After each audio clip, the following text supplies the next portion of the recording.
Hi mga guys, so maghimo ta karog pulburon. So una, gibutan sa nako ang kaha. Then hulaton lang ni siya na muinit. So pag muinit na ni siya, butang na nato ni ang harina.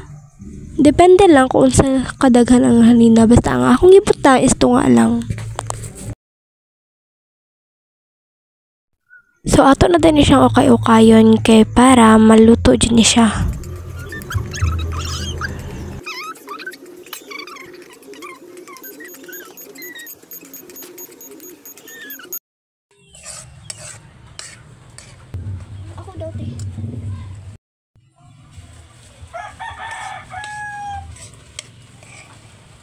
So pag ingon ay na siya, okay na ni siya. So ato na ni siyang taod-taoran kay para kwaon na nato ni siya. So ako na ni siyang gihaon.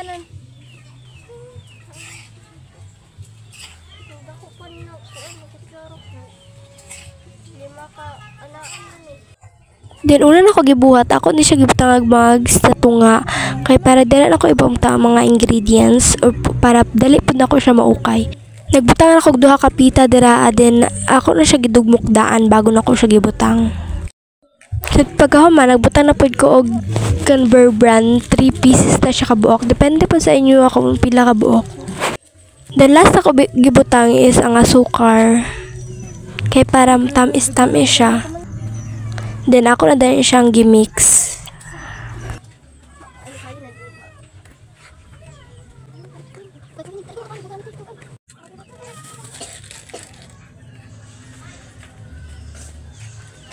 Then salamat sa pagtanaw.